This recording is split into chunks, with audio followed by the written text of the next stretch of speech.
Goedemiddag allemaal, we zijn hier vanuit Sintra PXL.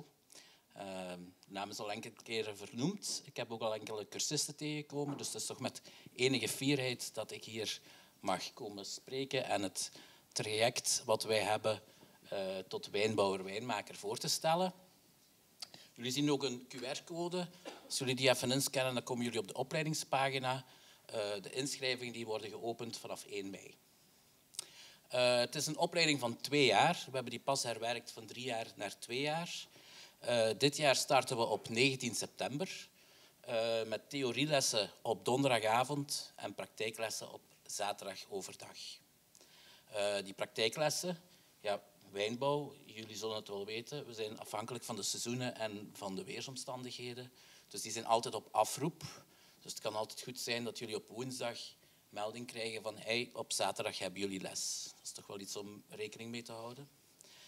En de docenten bij ons die zijn Geurt van Rennes en Pedro Koenen, die heb ik hierbij. Ik ga het woord nu aan hem geven. Als expert is hij het meest geschikt om het traject een beetje uit te leggen. Dank je wel. Goedemiddag allemaal. Mijn naam is Pedro Koenen. Ik heb een eigen bedrijf in Grauwenberg, in Neeroeteren, Mazeik. En sinds dit jaar heb ik de eer om praktijkles te mogen geven aan mensen die wijnbouwer gaan worden. Dus zoals Davy al zei, het gaat over een 2-jarig project. Dat is meestal opgebouwd. Dus het eerste jaar kunnen jullie zien dat het vooral in de wijngaard is en in het tweede jaar meestal in de cuverie.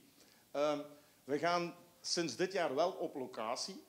Ja, dat wil zeggen dat we een aantal wijnbouwers van jullie nodig hebben voor die praktijklessen kunnen te doen. Er zijn er een aantal hier, waaronder Eberon Estate Tongeren is een van onze partners.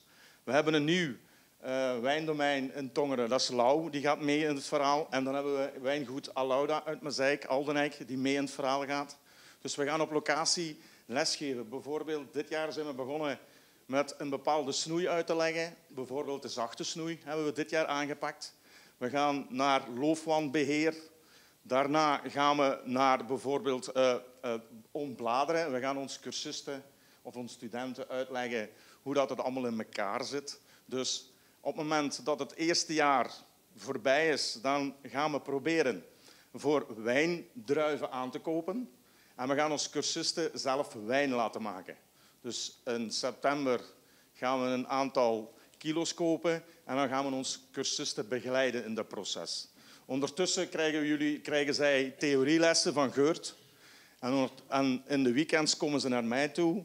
En dan gaan we dat proces voortzetten. Dus zij gaan alles leren. Ze gaan metingen doen. Ze gaan ruiken. Ze gaan proeven.